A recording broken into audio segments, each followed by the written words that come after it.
Hey y'all, my name is Christina Sisson. In the past 20 years, I've taught music at all levels to all kinds of students. I have witnessed firsthand the kinds of challenges music teachers face in the classroom every day, and it is my hope to address some of the issues that you care about most. Each week, we will be talking with music teachers at all levels about what it's really like to teach today, and having real conversations about equity, identity in the systems that we work in, and the small victories that keep us going. So pull up a chair. It's time for our weekly staff meeting. Let's talk about the things that matter.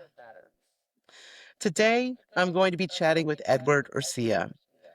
Eddie has 20 years of experience teaching instrumental music in Miami-Dade County, has presented at numerous conferences throughout the United States, and is currently in his third year at the Frost School at the University of Miami, where he is working on his PhD in music education.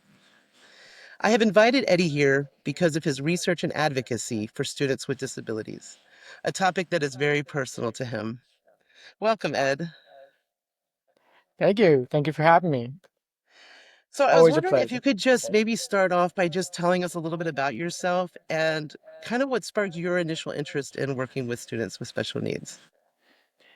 Sure. Eddie Ercilla. I am born and raised and a native of Miami, Florida, and I am pretty much part of the community, which is what sparked my interest in disability studies. I am disabled. I am severely to profoundly deaf. Now, while I may not sound that, I am a product of parents who were very aggressive with interventions and finding me the resources to be able to gain the necessary skills needed to survive in life. While I'm not cured of my disability, I was given the sources and materials and anything that my parents could get for me so that I could function and do what I do today. Much of what I do now is a product of having been denied opportunities, having been excluded from opportunities, having been shut out from a lot of things, even the traditional music setting growing up as a kid. While I don't have sunshine and rainbow stories about those experiences, it did serve as a driving force of what not to do to future students of mine in the music world. So, for a deaf person to study music is already an anomaly. It's not something that's very common. And so here I am breaking barriers, breaking grounds, and breaking new territories and trying to make the idea of this deaf person succeed in music possible. So while I'm stubborn, I'm persistent, and I have a lot of drive and determination, my drive and focus has been to become this teacher, which I never thought I would be to begin with, to then inspire and not only inspire everyone, but to provide all of my students, disabled or not, a fair and an equitable opportunity for music. So, with that in mind, that has been the philosophical driving point of my 20-year career through band, orchestra, choir, guitar, keyboard, and such, all the way up into my collegiate studies and research. And so that has been the driving force of everything that I do currently now as a PhD student, finding ways to create more equitable opportunities for music studies for all kids, not just the disabled. I think that it's interesting. A lot of music teachers might find it curious that a student who has profound hearing loss would be interested in music in the first place. Can you tell us what kind of drew you to wanting to be a musician or be in music classes at all? Absolutely. What most people associate music as is an auditory experience. You hear things, and you hear the music, and you hear tones, and you hear harmonies and melodic phrases, and you hear all these theoretical terms that are taught to you as a music student throughout your study to describe this musical phenomenon, right? But what most people forget is that hearing is part of the listening process. It's a neurological connection. It's a sensory connection. It's in the skin. It's in the little hair. And I'm a very hairy person, so little hair spike up in goosebumps when you see that tingly sensation. It's an all-encompassing embodiment experience for music. And for me, music was vibrations. For me, I define music as vibratory sensations, not sound. I don't talk about sound, because sound is the movement of air molecules, and air molecule is movement in vibrations. We measure it in hertz, but yet we don't do that in music. We measure in intervallics and harmonics, and that has nothing to do with the actual vibrations itself. So I started off playing piano because I loved the way it felt on my fingers. I would take my shoes off. I would put my feet up against the soundboard. I would open up the instrument, take it apart, and just stuff my hand in there and just feel the living daylights out of that instrument. And what that has taught me was to learn music from a vibratory sense and resulting for me in perfect pitch as a result. And you go, how does a deaf person have perfect pitch? And it astounds everybody. And my argument to that would be I can't hear perfect pitch, but I can feel perfect pitch. I can tell you what A440 feels like to the precision because of that keen sense and ability that I have developed through my sensation through music and that touch and that vibratory idea. And that translated into trumpet because I was told I couldn't do it in middle school. I had a teacher that said, "Don't bother. You're not going to. You can't." And I'm like, me being the little Cuban boy that I am from Miami and stubborn as I am, I said, "Watch me." And so I did, and I took trumpet lessons, and I liked the way it felt on my face. I can feel it in my teeth. I can feel it in my nostrils, in my ears, and in my throat. And so I learned through muscular memory, through vibrations and muscles. So not only am I feeling what A440 sounded like on the trumpet, but I can feel what the muscles felt like. So I learned muscular repetition. Am I hearing music? Probably, probably not. But that in itself was a further extension of this whole embodiment idea of experiencing music. And much of what I've done, simply because it makes me feel whole. I can't hear voices. When I take off my hearing aids, the world is as quiet can be. My kids can go screaming down the hallway and I sleep peacefully and such. So it's a blessing and a curse in a way because I can never describe what tonality sounds like, but I can always describe what the vibrations feel like in a Beethoven symphony versus a Maslanka symphonic band contribution or a Chopin piano concerto, and it's all a different sensation of embodiment. And so I am convinced that music is an embodiment experience that can be accommodated in all forms of delivery, even if it does mean that it does not correlate with the Western style of classicism and that approach solely. So I embrace modern band. I embrace general music. I embrace other non-traditional that can be digital forms of expression and such so that we can get that sensation. So music to me is that way for me to speak in a hearing world that cannot really hear me in my world of silence and such. So as philosophical as that may sound, but it's just my way of expression, and this is my way of being able to communicate to that hearing world when I can't. I feel like we often have so many like now today trainings that we can go to learn how to better meet the needs of our students. But I think back to like when we were in high school and in middle school, and it was kind of a different world then. Um, and I imagine that navigating that system was a challenge. Have you noticed, like, what was that like compared to like what you see today? Is there similarities, differences? Nothing has changed. It was the same in the 80s as it was now today. Nothing has changed. And so my premise is nothing has changed, but it's not far from within your reach. You're already doing these things that should be done to accommodate students with a disability of sort on it. It's nothing more that you actually have to do. I mean, people are so concentrated on the idea that when we accommodate, it leads to paperwork, and paperwork means more work. And how am I going to teach? You're already doing it. We have these buzzwords like differentiated instruction. That's a fancy word that says we do a little bit of everything at the same time, aka multitasking, to teach the child. So what does that mean? You show a PowerPoint, you have a written thing in front of them, you have a recording that could be played, you have partnered up for students with language disabilities or language difficulties, and oh, peer to peer. That's another fancy educational term that we like to throw out there. And most recently, this is called universal design and learning. It's all the same thing. How to find many different avenues to instruct and facilitate the child without one singling them out of their disability that could benefit everyone, right? And so it's always been there. So I think the biggest thing that does need to change is the awareness of that fact that it doesn't take more than what you probably already have. And I mean, I did a session once where I said, accommodations can start as easy as using a smartphone. And they look at me like I'm crazy.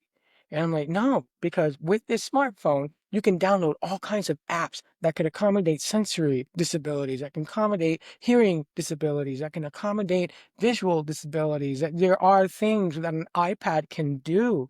If you have someone that has limited mobility, GarageBand is a godsend, and they can play an entire drum set on that iPad. Now, the traditionalists would say, well, that's not traditional music. But I would say if you recorded all of that and you listen back to it, could you tell if real instruments were in fact being used? Because I can tell you many cinematic examples in the Hollywood industries where many of those soundtracks were all digitally produced and you wouldn't have known it. So what is the difference? And so we come to that whole traditional versus non-traditional, which is that barrier that still exists today. So I said not much has changed over the decades. What were some of the maybe some of the challenges that you saw growing up, like being a music student in a program that maybe you work now to address? For me, I think one of the most common things I ran into were, and I wouldn't say they were malicious, they just didn't know how, right? They want to help, but they just don't know how, and they're not able to. They have the right intentions in mind, but just kind of made things worse out of frustration because they don't have the training and resources to be able to assist. And that was a good book, and I don't fault them. It's not their fault for that. It was frustrating for me because it denied me access to some of the opportunities that my classmates would have, right? And Could you then go provide ahead. like an example maybe of like something like so we can I can just I feel like so much of this stuff is so intangible and so difficult for people who have never experienced it to understand. Sure. Some of the, for example, for me, communication. Right? Hearing loss means there's going to be a deficit in communication. It's not uncommon for students with hearing loss to have to go through speech pathology and speech language therapy to develop the skills to be able to audiate some vocabularies and sounds and phonetics, and also to increase the likelihood of being able to communicate with someone else. Statistically, in studies does show that people with hearing loss, for example, tend to be more reclusive and tends to be by them on their own because we are isolated. We are separated from that hearing, communicating world. So, um, the perception has always been speak loud and slowly and over articulate, right? And that was the commonality. And if I showed you my early IDEA, when IDEA first passed, and I had my little report for disabilities, and that was one of the things, speak slowly and articulate. And I'm reading this, I'm going, this is barbaric. This is, I'm hard, I'm deaf. I'm not dumb. I can understand. I do have the intellectual capacity to understand you. So communication becomes a barrier on there. Now, in today's world, that can be facilitated somewhat because we have technology like closed captioning on everything. Everything, and I mean everything has closed captioning, right? I thought the stigma was in the early 80s and 90s was for hearing loss, and you didn't want that. It was annoying. Now you see everybody who travels on a plane, and there's closed captioning everywhere because you don't want to miss a thing. You don't want to miss a good gossip or a good moment in the movie, and you backtrack and you reread, right? Well, closed captioning also has some benefits because now it helps you increase reading literacy without you knowing, increases usage of vocabulary. It also enhances the mode of communication. So it had some of these unintended consequences that arose from an accommodation that was designed for me, for people that needed audio cues. And by the way, the whole idea of television, creating pictures on a box, was created by someone who was deaf. And most people don't know that. Like, what?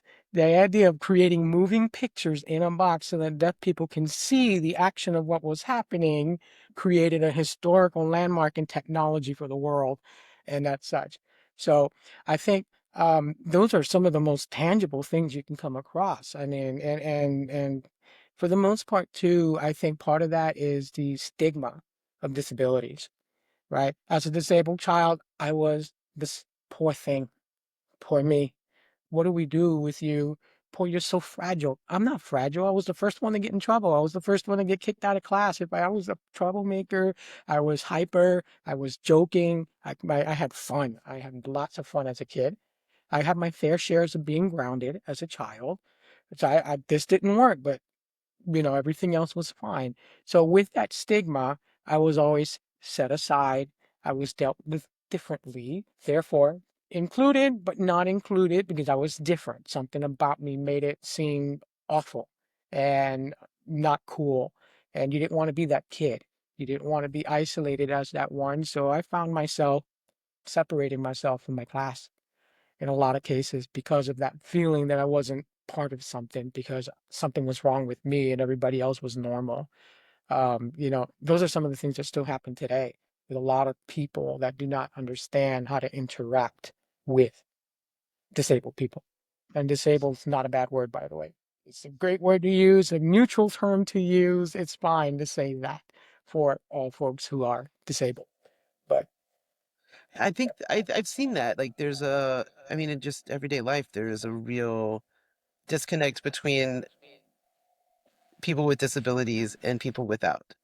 And mhm, there's I mean, how it's we're human. We understand things through experience. And when you haven't had the experience of disability, how can we begin to understand? How can we begin to understand the experiences of our students in order to better reach them as teachers? the best way and the first way should be to ask questions.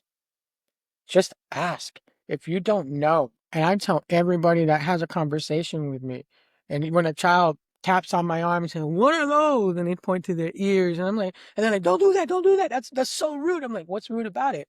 She wants to learn. So I squat down and I show her, look at these cool radios in my head, and yeah, I can do all of these, and I explain it, and my camera just got out of focus or something there. There we go. But with that in mind, I explain, I educate. I don't ever get bothered by that. They come up to me and they say, "You're deaf, but do you sign?" And I go, "Absolutely not. Not because I don't want to, but I was gate kept in a way that my culture saw disability as a weakness. So by signing, that is publicly displaying this idea of that you're disabled and broken. So it was masked, it was hidden in a way. So I never got the opportunity to learn how to sign. But no, there's nothing wrong with asking the questions and getting to know these folks. Tell me a little bit about your cerebral palsy. What hurts? What doesn't hurt? What's your favorite thing to do? What can you do?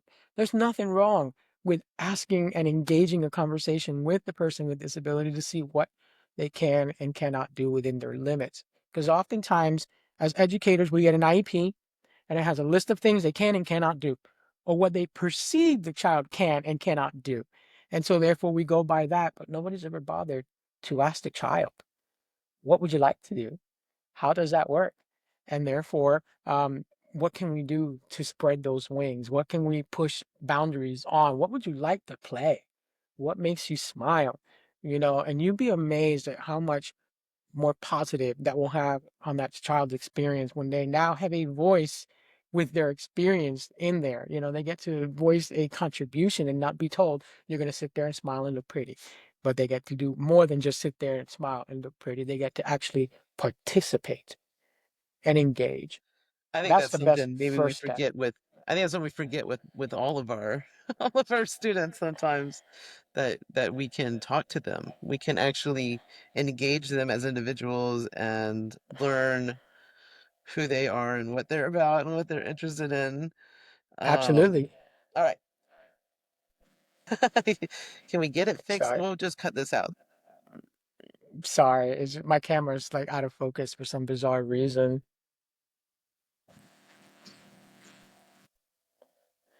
No, I can get that fixed. Hold on. Okay, it's focused now. Sorry, we can fix that. Oh, now we're muted? Oh, Yeah, I'm gonna keep myself muted because my cats are oh. misbehaving right now and they're just running around being crazy for fun. All good, all good. I guess we can edit all that stuff out. No meowing, no fuzziness. You know what you gotta do. Um, So yeah, I think that we have this sense, and I remember an undergrad, and we were in undergrad together. Yes. Seems So like so long often ago. it Yeah, was drilled into us like this wall that we were supposed to put up between ourselves and our students. And I understand why. I mean, it's a large institution, they're protecting themselves. They don't want a bunch of graduates going out and making inappropriate decisions with students. Um, absolutely. but I think that I went out with so much fear about being close to my students. Or I mean, you have to though. You have to build those relationships with your kids. And especially when you're working with students who have experiences, life experiences that are different from your own, the only way that you're going to be able to understand is just to try to hear what they have to say about it. You'll I, never know their experience, but you can at least listen and try to, well, first, take whatever they say as fact and valid and 100% true, and then meet that need. So when we're talking about these, like how to meet these needs, like where do we find the answers? Where do we go as music educators? Because it seems like a small group of people that are very knowledgeable and really aware of what's going on. Um, so yeah, I'd love to hear your thoughts. I think as an educator, one of the most important attributes you must have, and I learned this the hard way because I've always had to fend for myself and do things myself because I was isolated to do my own self. You talk about that wall from undergrad, how we had that wall built, you know, but I was made to feel after undergrad that I wasn't good enough to be in the profession, that I barely got out of undergrad. Mind you, I've been in it longer than most of our peers that graduated with us and such. So I think the first thing that any educator needs to do is ask for help.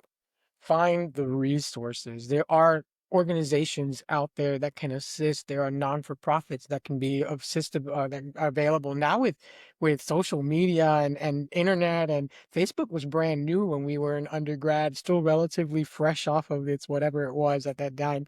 But technology has evolved so much to the extent that you can reach as far and to the other ends of the world for help and suggestions and connecting with other people like you in your situations and what have you done and this is what I'm doing and let's share lesson plans. Let's share some resources together. Let me try this out. What do you think? Or I took a video lesson. Can you watch that and help me gauge how this is going? How would you rate that? You know, maybe a more senior educator can use that as a mentorship process and stuff, right? It's not always about having all the right books and all the right articles. You can have all of the right tools, but if you don't know how to engage with them, it's all useless to you, you know? And so it's just a matter of being able to, like you said, being able to reach the child and connect with them to find out what their needs are. What can we prioritize with that and how we can address them bit by bit? Because you're not going to cure everything overnight. It's going to take years. And that's what I like about our profession and our teaching strand is that we have these students for years. It's not just a one and done math class and see you later. She was my student. No, this is your child, sixth, seventh, eighth grade. I taught in a 6th through 12th grade school for the last 14 years. So it was 6th, 7th, 8th, 9th, 10th, 11th, 12th. And so these were my creatures now. These were my people. They are my moldings of what I've been doing with them for 7 years of their life. And that is substantial, right? That is in a substantial time of interaction that you get to really learn who these individuals are and such. So ask for help, seek some resources. Training and learning is evolving as we go. There's new research going out and coming out. Some great, some not so great, but at least something is coming out. There seems to be a greater awareness now about disabilities and advocacy studies recently than there has been in the last, say, 20, 30 years and stuff. And much of it has evolved to an extent that we have better understandings and we have better ways of interacting with these many different types of disabilities out there. But also, you know, advocating is also just as important because while there are laws in place and there are resources available, no one's going to do a thing for you unless you speak for the child. So you are advocating as well for yourself, for your classroom to be better, for your teachers. So those are the two or three things that I would strongly suggest. And it seems like a lot, but it's actually very simple to do. And you can just do little bits by bit. You don't have to go out and, conquer the world in one shot. It just takes time and persistency and the desire to want to improve and to be better for your students. Because we're all learning. And I'm still learning. So, Yeah, I hear things like, I mean, we all know how to go online and find our communities, and if you're on Facebook, I know like I'm in like the elementary music teacher groups and the music ed communities, and right. there's always somebody asking a question in there. Good ideas are always flying, and I find that those communities tend to be pretty positive for the most part. I mean, there are certainly negative ones that exist, and I just kind of see my way out of those. But when it comes to things like advocacy, especially for a young teacher, that word almost seems like it carries so much baggage, we're just going to put it in the closet and shut the door.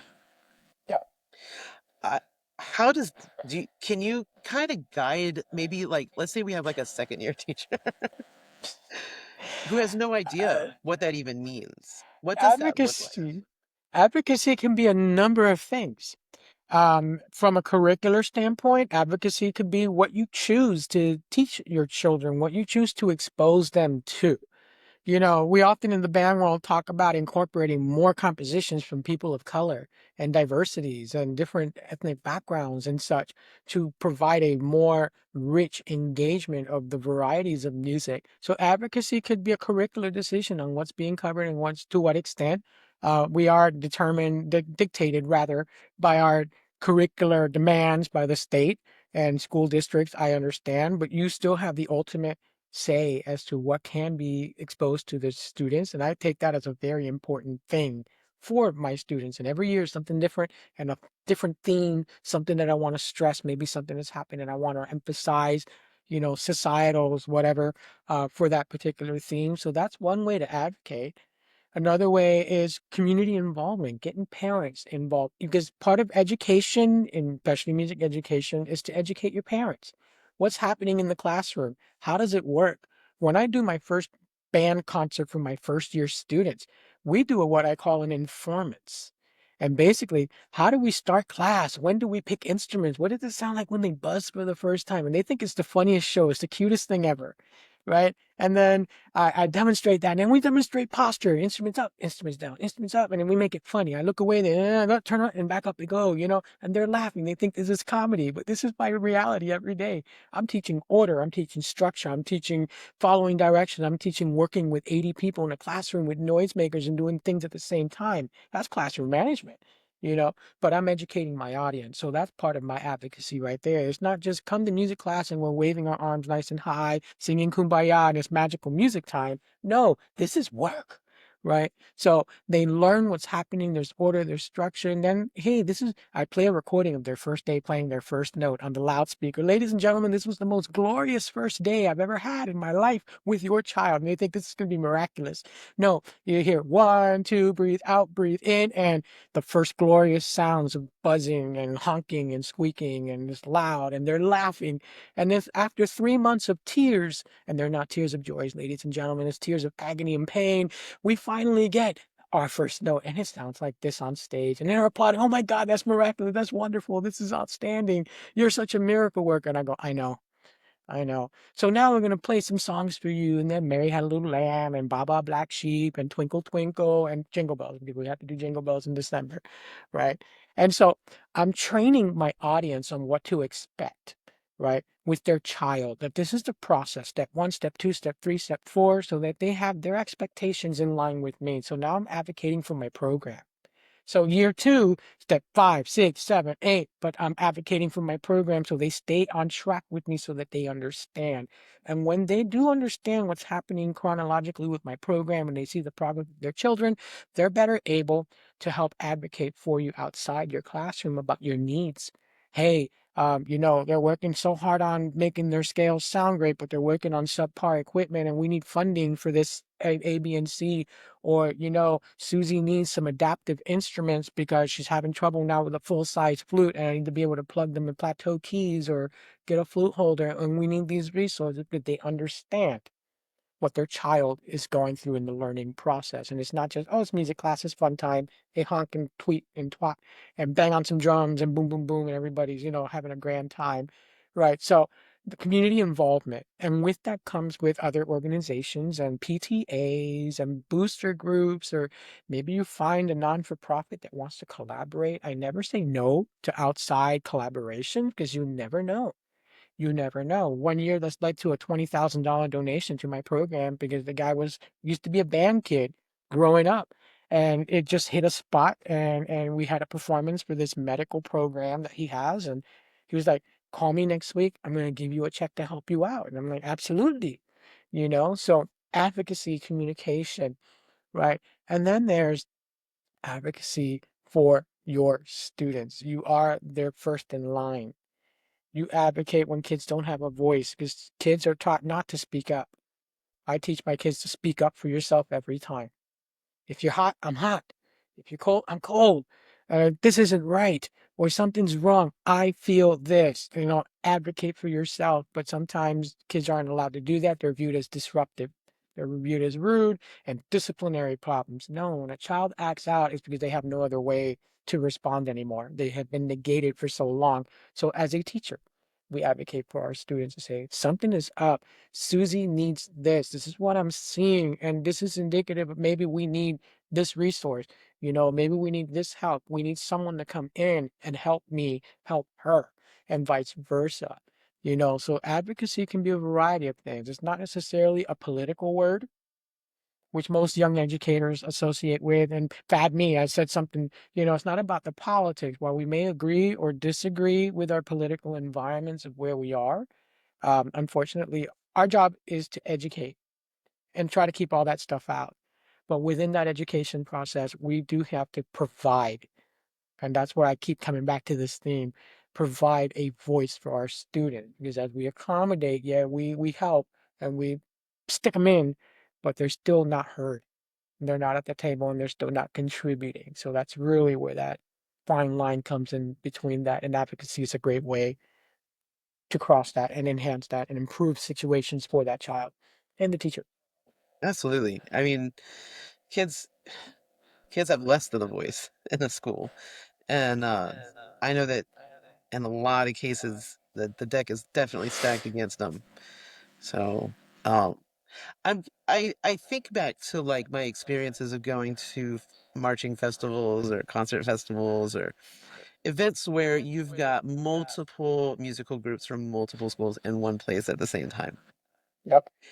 And when you're watching these groups come through and perform, I know that you can tell the difference between the band directors who get it and the band directors who don't. Yep. For those who maybe haven't observed that scenario, what might we see from a music teacher who understands advocacy, understands supporting students with disabilities, understands getting the resources versus a teacher who's just meeting the very minimum demands of the job? As weird as it may sound, you can feel it. You walk into a band program and you just know it.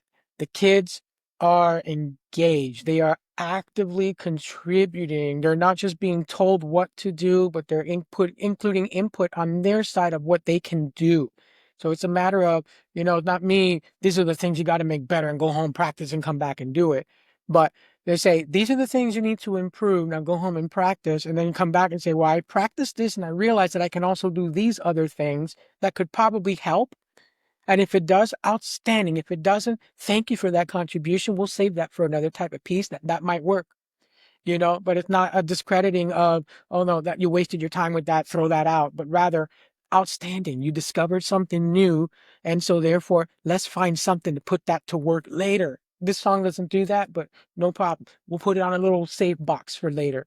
And they love that because then, you got to follow through though. You got to find something that highlights what they discovered so that they feel like, wow, I found this, I brought it in, and now we're using it for something else. And you would be amazed at how powerful that could be for student participation. They are participating, they understand the culture, they buy in, all your kids buy in, some more than others and such, but they understand that what they're doing is a collective, cohesive effort, but that only happens when everyone feels that they are contributing in an equal manner.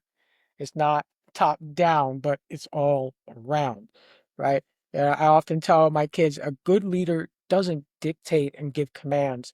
A good leader is the one that just gets in the group and works with you to get the results so that they're with you to push through and struggle with you as opposed to watch you struggle. And then why are you struggling? Why you sound so bad? Because you are struggling. Pardon my kids for a second. Yep. Video games. That's Sorry. all good. But yeah, but nonetheless, you feel it. And there's a level of respect across the board, not just for the art, but for the people, right? Everyone feels worth it. Everybody feels valued. Everyone is Yes. contributing in a Yeah, somewhat you're not gonna that see the student in the wheelchair sitting on the sideline. You're not Like going to it's none of that. see, you're going to see that child in the middle of the field being pushed by somebody so that they can just play their trumpet. You're going to see that person in the pit with a mallet station because we can bring that down and they can play the four keys marimba, four mallet marimba, and have that mallet station at wheelchair height and not the traditional because we can't. You're going to see all kinds of adaptations because it doesn't matter.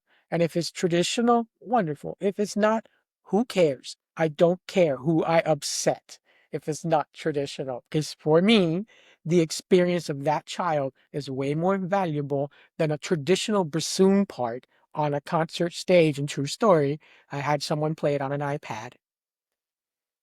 I had someone play it on an iPad, and they're like, "Well, that's not a real bassoon, so this performance is invalid." And you have not observed the traditional sense of things because you used an iPad to fabricate a traditional instrument. And I'm like, when does that matter? That was so I just need you to clarify. That's how you were adjudicated?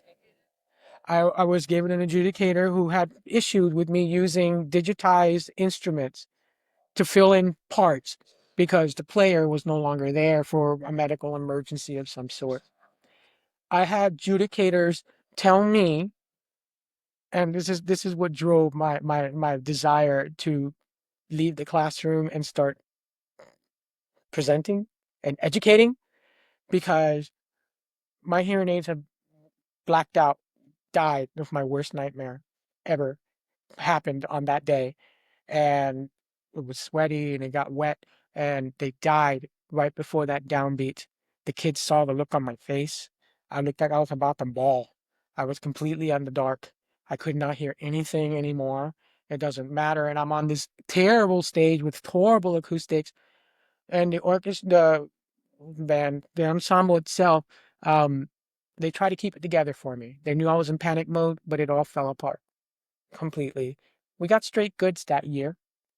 And one of the commentary from the judges were one that stuck with me profoundly and said that I should learn to listen to my ensemble and do a better job at hearing my group's progress because if I can't do that, then I'm in the wrong profession and I need to reconsider my educational direction and I such. just I just want to sit on that for a second. Because how often can we as teachers easily, maybe not so harshly and maybe not so bluntly, but so easily dismiss our students because they can't do it this way or that way? Hmm. And are we not the same? Are we not the same, doing the Oh, same thing? we're all guilty of doing that. Even myself, I'll catch myself and be like, but I ask myself, what am I about to say? Is this going to be productive or not? Some folks don't care if it's productive or not. They're expressing their frustration. Because again, in the music world, it's about the performance and that performance getting that superior rating or that top trophy or Bands of America or Midwest or wherever they want to go. And it's about the token, the award, right? The thing about the a token system is that the token becomes the it. right? And for directors, how many plaques do you have on the wall? If you came to my band room, you would see zero band plaques on the wall. Zero, because it was never my goal to get a plaque. My goal was the music experiences. And if the adjudic that year was the last year I went to an MPA for band for over a decade, and instead I took my kids to Disney or I took them on another trip. I took them to Washington. I've had orchestras go to Carnegie Hall. I did Washington. I did all over the country. They've had amazing musical experiences. New World Center, stages that were bigger than some random school's auditorium with three adjudicators telling you you're doing a good job, right? So I find other avenues to provide success of a program to cater to the needs of my kids that would benefit them the most in the most profound way. And kids remember Mickey Mouse more and their music making that they did with Mickey Mouse than what happened at an MPA stage and stuff. So when I think about what I say to my kids, I want to say something that would be direct, honest, but also something that they can benefit from it, something that will help them build from it and not destroy them from it. Like if someone had told me, man, your tone on trumpet, true story, is just god awful. You can't hear it. Please quit. Those were real words. You shouldn't be here. I've even had it at collegiate levels. You shouldn't be here at the collegiate level. The response should have been, you're struggling with this. I don't have the answers, but let's try this thing. Let's try that. Let's find a way to make something successful so that we can make you better and get you moving forward. That should have been the response for that. And that's where the teachers can have the most profound effect. Instead of bringing the student down, find something to help them with. You're struggling with something. What can we do? I want solutions. I don't want complaints. I tell that with everybody I work with. Or my kids tell me all the time, this band sounds bad today. Okay, so what's your solution? How would you like to fix it? Complaining makes it worse. How do we fix? That's all I want to hear. Can we try this to fix that note? Can we pull out a tuner and check that pitch right there? This chord is off. Good idea. Because now I'm teaching independent listening and independent engagement, and they're learning to diagnose themselves, which also helps me because I don't always catch everything with being not being able to hear. I'm like, yes, they found the wrong note. I missed it completely. I'm gonna play it off. That's a great contribution. Thank you for that one. All right, guys, let's tune it. Go blah blah blah blah blah blah blah. Oh, I found it. Everybody here? Yeah, yeah, yeah. Okay, fix it. And then I don't make the assessment anymore. They fixed it. Class, was it better? They're like, oh yeah. Then they gave you thumbs up. All right, back to the downbeat. Here we go. So I took a potentially negative situation and turned it into a contributory aspect of everybody engaging with each other to make each other better. And there's where the cohesion and buying in comes into play and that culture of everyone together or nothing at all, right? We're all one ensemble and stuff. So lots of tricks in there that I could probably suggest to help Well, I think at the foster root all that. of it, it comes down to us remembering, like, well, and it's hard. It's hard for music teachers because we are dual people. We are passionate about music. That's why most people end up becoming music teachers. Absolutely. And at the same time, we got to remember that we're music teachers. We're Yes. teachers of music. We are not musicians out for ourselves trying to Nope. get the best, the first chair clarinet part in the Chicago Symphony.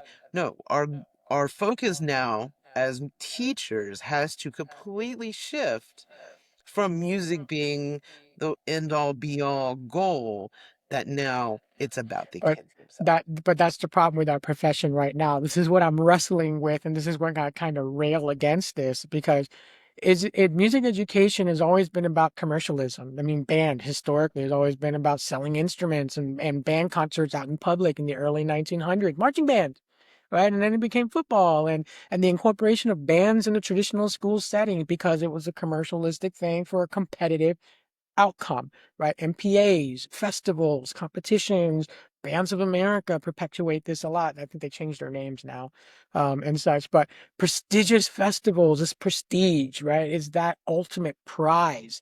But what most people forget is that we are in the people business. That is our business. We reinforce these musical opportunities. My thing is, I want to light that fire and that little flame in you so that you go down your path and totally kick butt. If you want to become that principal Chicago Symphony Orchestra player, go for it. But if you're going to go into business or you're going to go into wherever entity, that's right. Go out there, be awesome, make lots of money, and please don't forget me. Give me 5% when you're rich and famous, all right, to help me out here. But my goal is to get you where you want to go and such. And that's really the ultimate goal of my music. I just use that as an avenue to keep them engaged so I can teach them the skills they need to be functional people, contributing people, because we teach more than just music. It's about how to function in a society, how to work with other people of differences, how to critically think in certain situations, how to think outside of the box, how to be creative, how to follow instructions. There's so many things that are learned that are fundamental to just living that we do through music. So that is what I really stress. We are in the people business itself. And as long as people keep being made, teachers will always be needed. So that's one of those things, right? It's important. And it's a very important role, regardless of what our subject matters are. Yeah. Well, Eddie, I thank you so much for coming and talking with me today. I'm hoping to be able to make some resources available.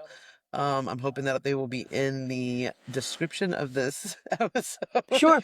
So, if you're looking for, things for students that are struggling with hearing loss specifically, we're going to try to provide some resources for that, and then some general resources so that you can find things for whatever concerns you have in your classroom. I'd be more than happy to send you some links and resources. And also, if you'd like to share the brand new NAFME symposium that's happening in November, Dr. Hamill I was invited by Dr. Hamill to present at the national symposium, and it's a 4-hour session that's going to cover a variety of topics within disabilities and students with poverty, living in poverty as well on November 15th. It's the first of its kind. I was shocked that this actually is going through and I was asked to present on that. So I'm like, okay, cool.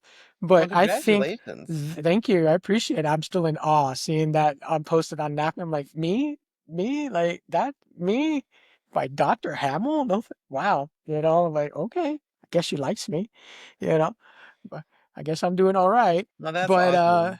I can't complain. But if you want to share that, because I think that will be a very valuable resource because it's going to provide a bunch of topics. I'm focusing on sensory disabilities with a colleague of mine, but there's also neurodivergence and autism. And there's going to be one on poverty, and there's one on social economics, and there's going to be one on ELL and ESOL kind of stuff. So it's a little bit of everything to cover all the diverse topics and trends of what's happening Well, currently. that's fantastic. That's awesome. You I'm glad know, to hear that that's happening. So, thank you guys for watching and for listening, and we will see you next week.